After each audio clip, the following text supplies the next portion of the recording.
Good morning, Deanna. Thanks so much for joining me here on the podcast. You're welcome. Thank you for having me. I'm excited to be here. Yeah, well, I have so many questions for you. You've got a really interesting story. So I'd love to start with your backstory and maybe share with our listeners how you went from social work to now working with women who have difficult relationships with food. Sure. Yeah. So I was really interested in the health coaching field. I think the interest started like back in 2016. At that time, I wasn't familiar with intuitive eating and food freedom, but I did know I wanted to be a health coach. So I kind of sat on the idea for a while. I was like, okay, how am I going to go about doing this? I was watching a lot of trainings and webinars and like, how to get your clients and how to put a package together. And then finally, I pulled the plug and I signed up for a 6-week health coach certification Mm. course. And then did that, kind of sat on that a little bit more, got some more, trainings. There were so many freebies out there on learning on how to, be a coach and how to get clients. And then I did the master certified health coaching certificate in 2019. It was like a 6 months program course on advanced techniques and coaching. So I did that and I finished that up in November of 2019. And then I gave myself a little break because that was like a 6-month intense course, and plus I have, a daughter and family and juggling all that. So I took a little break and then I told myself, okay, in March of 2020, I'm going to start back up again and kind of get this started. And then of course, March 2020, we all know what happened, Yeah. pandemic, lockdown. So all that got pushed in the back burner. I was still, trying to keep up with just some of the trainings I would run into and like different tips on how to get clients and whatnot. But I really had to put in the back burner. Had 2 deaths in my family. It was just like really it was a really wild time. So but in the meantime, I did sign up. I did invest in legal contract templates through this lawyer, and she had some coaches on there with testimonies, and I noticed they were intuitive eating coaches. And so I was like, Mm. oh, that's interesting. What is that all about? So of course I went into a rabbit hole and was looking into their stuff, and I was like, oh, that's really cool. Like I haven't even thought about it that way, that you could approach health in a non-diet way that doesn't involve restricting calories and cutting off foods, and they just seemed like they were so happy with their lives, and the testimonies that were coming out of their clients, like they just seemed very happy and very content and had this joy. So I was like, okay, so let me get into that. And there was a book that they were always um, recommending. It's Intuitive Eating. It's actually called Intuitive Eating. It's by Evelyn Triboli and Elise Rush. And so that's pretty much like the holy grail of like intuitive eating, that book. So that's how I got started. I bought the book, read up on it, and yeah, I just started. I got my LLC in June of 2021, and then from there on, I just started working on my business. Huh, very nice. Yeah. So can you actually take a step back and talk to us a little bit about your own history with eating? I think so many women can relate to issues around food, myself included, for sure, for many years. And I think it's a continuous struggle. It just changes and evolves. Mm-hmm. Could you maybe share your history with it and maybe how you were able to overcome some challenges? Sure. Yeah. So I've been dieting since I was 14. I recall because when I was around that age, I played soccer.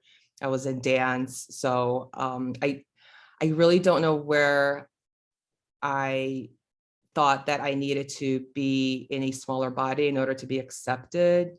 I mean, I think the first messages we get is like from our parents and from, especially when you're in sports and dance. I'm imagining that's where it all came from. So I did every diet like under the sun, like that you can imagine.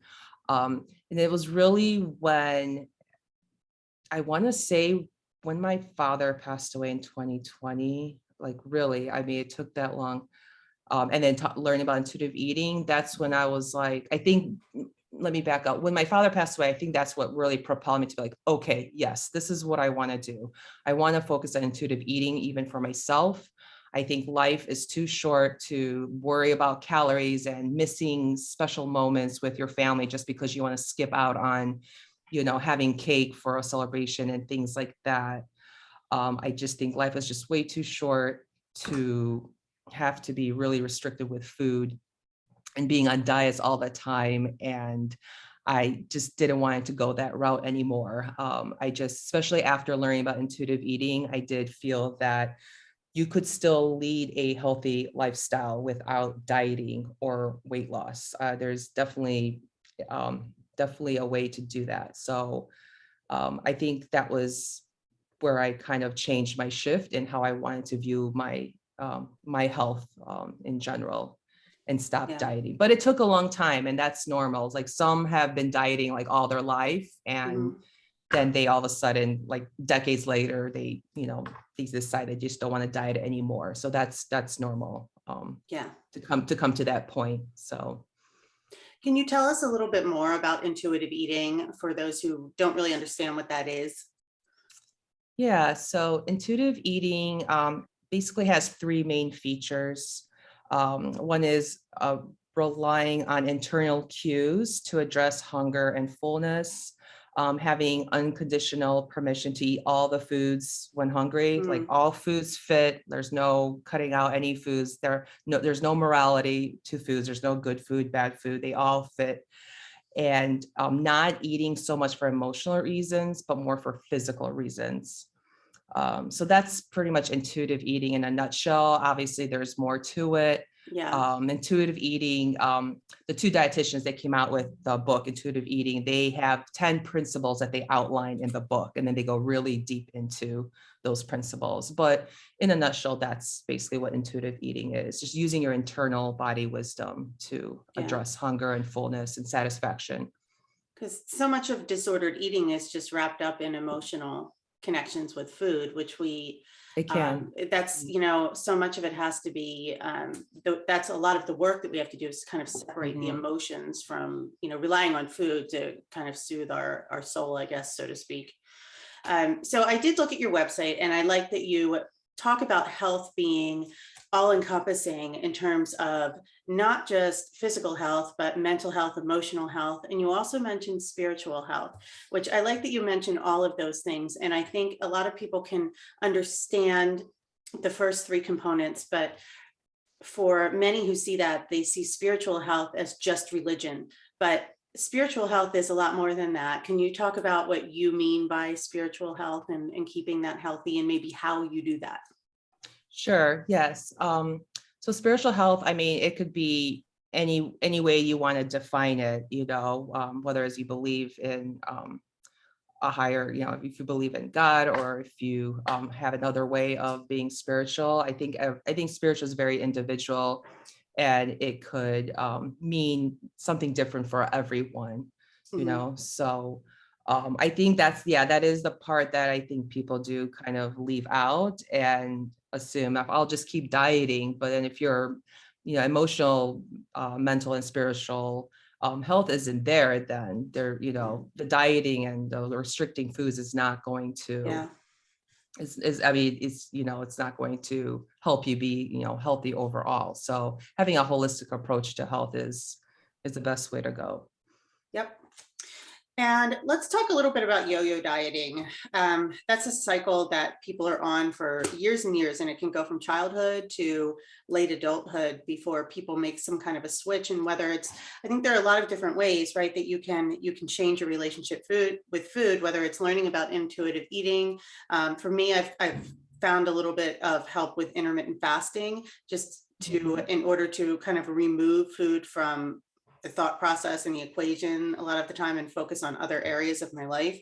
But yo-yo dieting is a cycle I think that we can find all of ourselves in. Can you talk about like the damage that you think yo-yo dieting can do to just our minds and our bodies? Yes, so they have came out with studies that 95% of these diets don't work. Hmm. And not only do they not work, that you do gain the weight back. Yeah. So your body, is very smart actually. When it sees that you're restricting food and calories, it doesn't know that you're on a diet. It thinks, oh, there's famine there's a famine going on. I better protect the body. So Yeah. let me hold on to this weight because I don't know when my next meal is coming. There's some famine going on. They don't know that Yeah. you're on keto or some other diet. So then that's how, Yeah. you retain the weight. And then of course, there's a cycle where it's like, you try to restrict, you try to restrict, then of course you start to have the cravings, and then you end up binging because you haven't been really eating. Then you start feeling guilty for binging. And then what do? You then go back to restricting, and it's just a cycle that needs to be broken. You need to eat. Our bodies need to eat.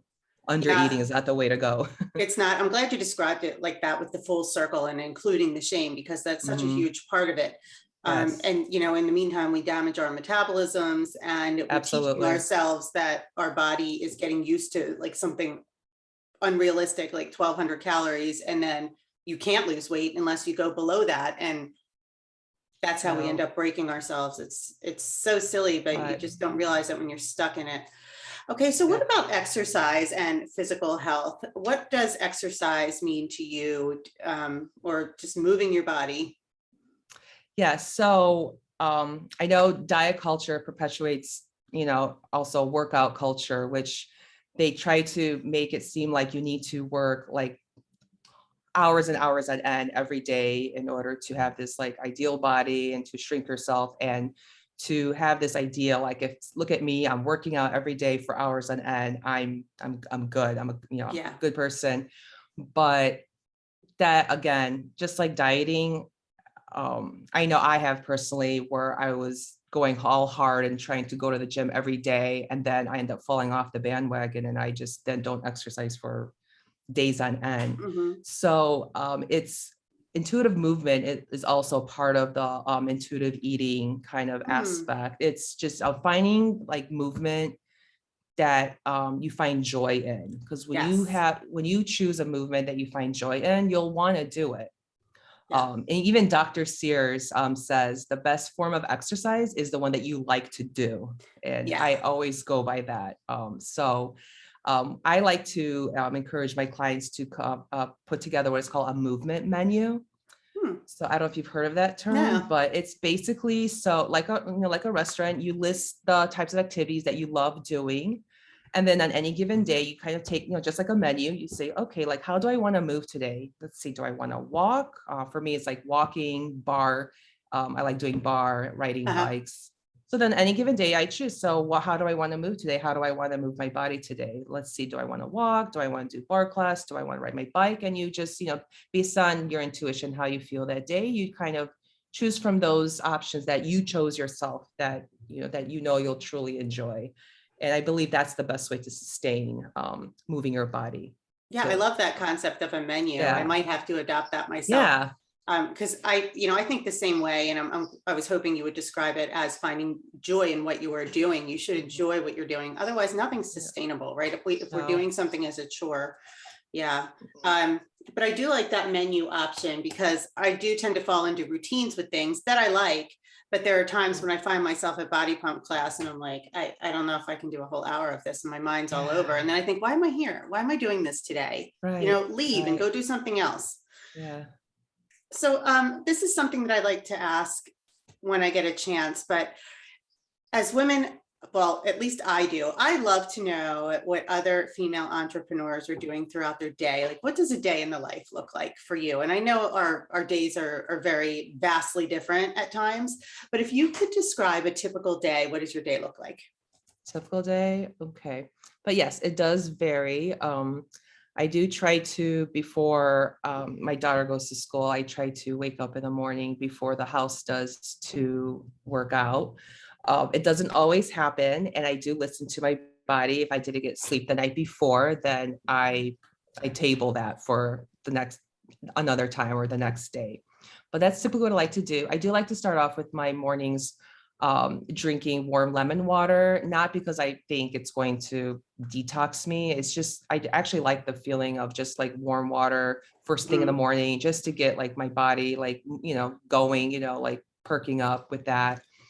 Um, and then I try to make some kind of a breakfast, which I feel I'm very adamant about breakfast. Like when I hear people not eating breakfast, I'm like, no, you gotta eat breakfast. You have to eat breakfast. Like I really, really push for that.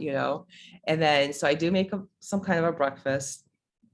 And then once that, then I sit down and check some emails, and then I get up and take a break, have some coffee, make myself coffee, or I'll step out and take a walk to my neighborhood coffee shop and get some coffee. And I'm getting my walking in this way Oh, you're too. so lucky you can walk to your So coffee shop. yes, yeah, I live in Chicago, so I'm like close to everything. I also walk my daughter to school, and that counts too. That's really nice. Of course it does. Yeah. If you're running errands on foot, count that as your movement like that. It doesn't have to Hmm. be like a formal movement in the gym where it's like, No, of okay, this course is not. That's what they do in so. Europe, right? They're not all running Oh around yeah. like we are on Yeah, treadmills.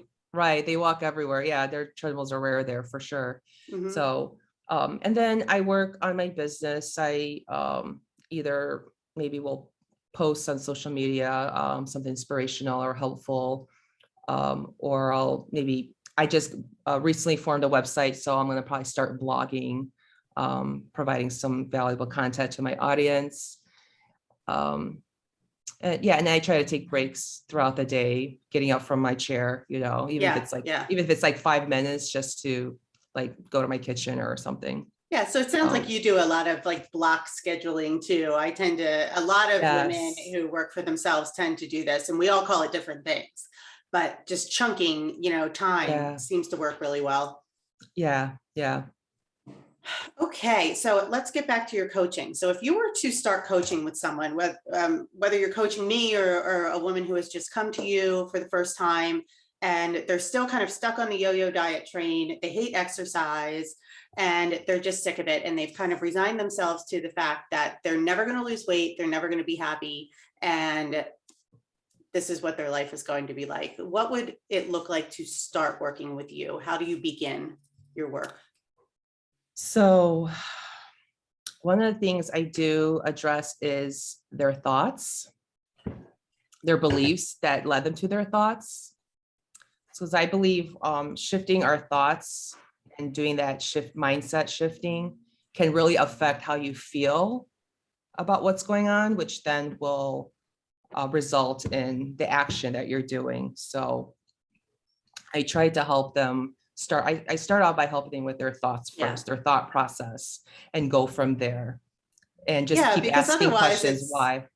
otherwise it's like working backwards, right? Yeah. Yes. Yeah. Yes. This is a question I ask everyone, and I love hearing the answers to these two things. So throughout your journey from social work to where you are now, coaching women, being a mom, all of the things wrapped together, what has been your greatest challenge so far? And you can speak to any area of life. And what on the flip side has been your greatest joy? Okay. The greatest challenge, I think my greatest challenge is trying to be there for everyone all the time and be good at it. Yeah. But I am trying to move away from that all or nothing mindset. I don't think work-life balance is even a thing. I think it's more like work-life integration, just kind Yeah, of I just like making, that. Yeah. yeah, just kind of like a puzzle. Hmm. Hmm. So that was, yeah, but that was like the biggest challenges, like finding the time to like really, really sit down and promote my business and work on it and get out there while everything else is kind of swirling around me as far as responsibilities. So I Yeah. think that's, but my biggest joy is, I have to say, like watching my daughter watching me doing all this. She actually Yeah. emailed me this morning. She's like, good luck on your interview. I love you. Like I love that. they're watching us. They're They are seeing watching. everything. Yeah. Yeah. So I think just giving her that kind of like positive, like role model example that, yeah, I'm doing it. Yeah, it's a challenge having to juggle everything and making sure everything is done. But yeah, I think that's the biggest joy I'm seeing is like seeing her seeing me lighting myself up when I'm doing this kind of work, and then her actually Yes. witnessing that. It's so So powerful. How old is your daughter? She's going to be 10 this month, Oh my actually. gosh, The that's big great 10. that she's paying Yes. attention like that. I have 3 boys, so I don't have daughters, but Oh, I think there's a different kind of influence you can have with a daughter, of course, as a mom. But my boys are 25, 22, and I have a oh, 14-year-old, but they pay attention as well. Now, one of my oldest son is living in Poland right now, nice. and my middle son is just graduating from college, and he has been living in the city of Philadelphia going to college. But I noticed when I started the podcast that I got messages from both of them. I saw Poland come up on the analytics, and I was like, oh, Poland. And it didn't dawn on me that it was him, but Oh, he had yeah. found it, and he was like, he right away sent me a message. How did you start doing this? What's going on? I listened to this whole thing, and how come this one episode is locked? And I said, because you're nosy and I don't want you to listen to that one. And my other one gave me this complete like engineer's, perspective of what Mhm. I'm doing, and wanted to know kind of the logistics of all of it. But they're both, I can just see they're Oh, like, they're wow, I think intrigued. there's, yeah, Yeah, they're yeah, it's kind of intrigued. Yeah. cool. So I do like that. Now, what about, I like to ask everybody if they have a book recommendation. So if there's a book that you would recommend, according to the work that you're doing, and it could be something around eating, around just Yes. lifestyle changes, whatever you want to speak to, Sure. something influential. Yeah. So definitely get on board with the intuitive book, the Yeah. book called Intuitive Eating by Evelyn Triboli and Elise Resch. Another book is called Anti-Diet by Christy Harrison. That's another good one. And then another good one is called Self-Compassion by Kristen Neff. Okay. Yeah. That's another good one that I recommend. So I would say those are the three that are pretty good books to really, if you want to get to know about like intuitive eating and food freedom and the whole non-diet movement. Okay, good. Great. So the last question I have for you, of course, is where can women connect with you online if we wanted to find you? You said you have just started a website. So why don't you maybe share your website with us? Sure. So my website is my name. It's, DeannaKozarov.com. And I do have, you'll see a section where it says gifts for you. I have two Mhm. freebies. One of them is actually a template to create your movement menu. That's Oh, one of the nice. freebies. And then another one is like how to kickstart your food freedom journey. It's a very simple, quick read, because I know we're all like busy and don't have time. So that's a really a good, quick, free guide that I also offer on there as well. And then I am mostly active on Instagram with same name. My handle is Deanna Kozarov is my Instagram name on there. Okay, So good. So I'll include that, of course, in the show notes of the podcast, and also in the notes. I'll have a great. link in the YouTube video as well. Oh, great. Thank you. Good. So this has been great. I enjoyed talking to you today, Yeah. Deanna. Thanks so much Yes. for being here and sharing with our listeners. Yeah, you're welcome. Thank you for having me.